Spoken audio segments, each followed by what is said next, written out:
antarësimi nuk varet nga Rama, varet nga vendet anëtare të BE-s. Mirë, po them për vota i shërben brenda vendit. Ai për vota e ka kollaj. Pse? Ta shpjegoj. Shqipëria është ndarë në 12 qarqe, ai ka rregullat e lojës. Rama t'jep gjithçka përveç rregullat e lojës. Sepse me të rrim pushtet. Pra, PD-ja ka fituar vetëm zgjedhjet e 92-shit dhe ka ardhur në pushtet 2005-ën me një manovër me 3-4 parti të vogla. Po, e luajti mirë atëherë, erdhi. Jo, se luajti mirë, Fatosnano nuk donte që të linte një kryeminist të pastra. Po nuk fitoi zgjedhjet 2005-s i humbi. Doli Partia Socialiste forcë e parë. Thjesht nuk bëri dot 71 deputet. Se po të kishte bërë 71 deputet do ishte Fatosnano kryeminist.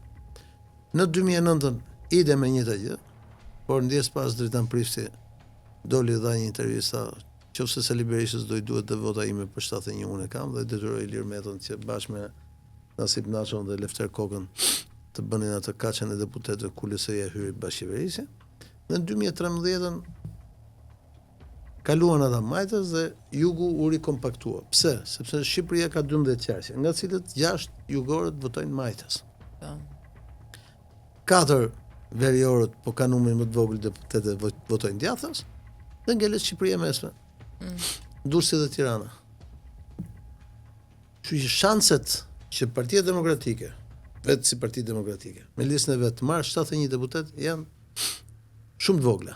Them 0, po janë shumë të vogla. Për shkak të këtij sistemi. Por çfarë garanton ky sistem? Të garanton që këta kryetarët e partive të vazhdojnë të jenë ashtu siç janë sot, pronar partish. Prandaj këtu çështja e vetme nga këto zgjedhje do jetë çfarë do bëj Spaku deri ditën e zgjedhjeve? Do godas apo nuk do godas? Dhe a do jetë e mundshme që Edi Rama të bëjë 71 deputet vetëm? Se është që edhe mund mos i bëj? Ai po pretendon për po unë tani mazhorancë të cilësuar. Nuk bën dot mazhorancë të cilësuar me këtë kod zgjedhor. Me këtë kod zgjedhor as nuk fiton dot thellë dhe as nuk humb dot thellë. Me proporcionalin rajonal. Ata e dinë mirë. Edhe njëri dhe tjetër, prandaj kanë bërë. Por i garanton atyre pushtete. Me vetëm diferencë që Rama është më i sinqert. Qa votimi, thot më, qa është ky votim, thot. Vendosëm këtu kush do jetë, unë jam i parë dhe e ka hitë votimin nga Partia Socialiste, ka 5-6 vjet nuk votohet më atje. Qa votimi, thot, bëri një kështu, qa quaj ajo, deputeti që duam, shkruan në emrin. Kurse Berisha, përsërit edhe një herë Berishën që jemi mësuar një, pra bëri kandidim, votuan me një antar një vot.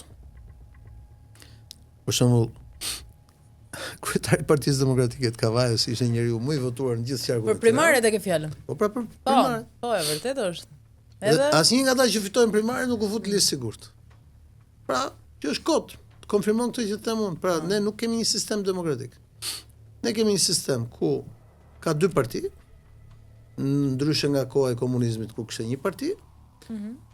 Nuk zgjedhin asnjë. Teorikisht ne zgjedhin vetëm kryetarët e bashkive.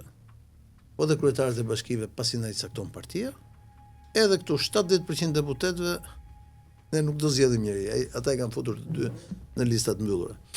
Nga fundi do shohim ku do impenjohen financiarisht një pjesë oligarkëve, një pjesë e biznesit, një pjesë e këtyre dhe kaq. Ne nuk kemi. Pra ne jemi një autokraci e përsosur me premtimin që do hym në Bashkimin Evropian. Por që të hym në Bashkimin Evropian nuk varet nga ne, varet nga a do Evropa të zgjerohet apo jo. Prandaj Rama është rehat sepse është i avantazhuar për të fituar zgjedhjet. Se sado të votojnë ata emigrantët e Londrës kundër Ramës, prap 2-1 del Kuks, nuk del dot ndryshe, qarku i Kuksit. Sido që të dali Korça, ata të Selanikut Korçë votojnë kryesisht, o 5-5 o 6-4 del. Me që po themi edhe këto që janë regjistruar 200.000 veta nga diaspora atje.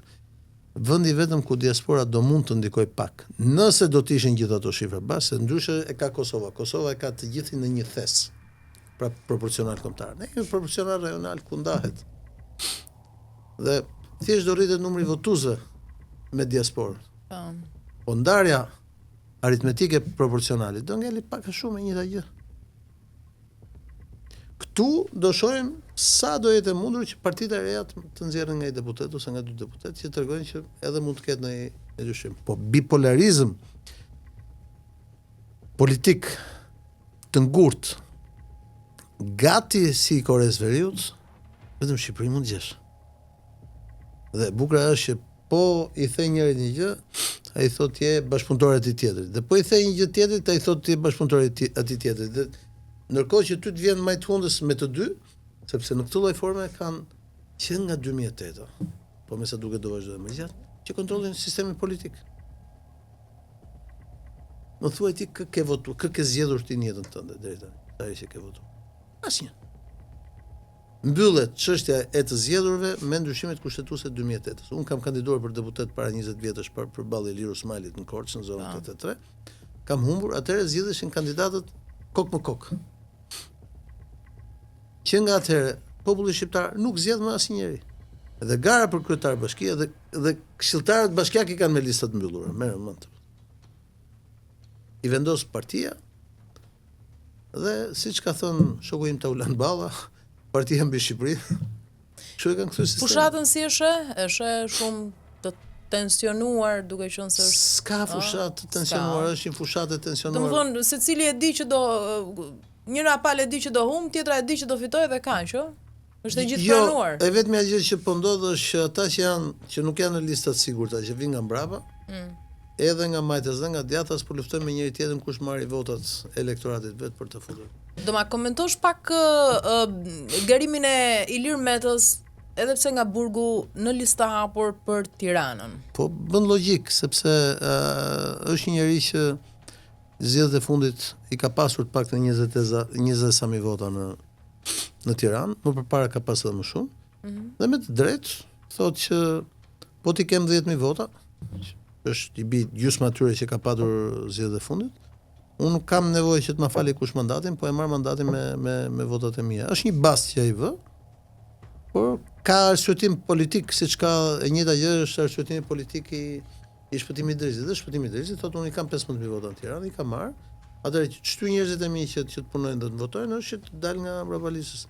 Dhe është për mua sistemi më i mirë në Shqipëri duhet të ishte proporcional kombëtar me prag 5%.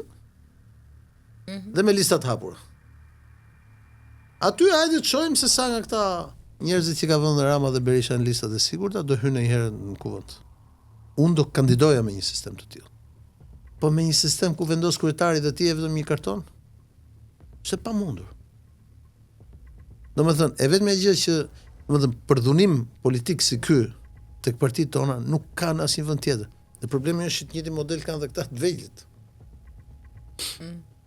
Unë të garantoj që ti do shkosh në zgjedhje dhe këdo të votosh, ajo vot nuk ka rëndësi, se ata i kanë darë se kushto.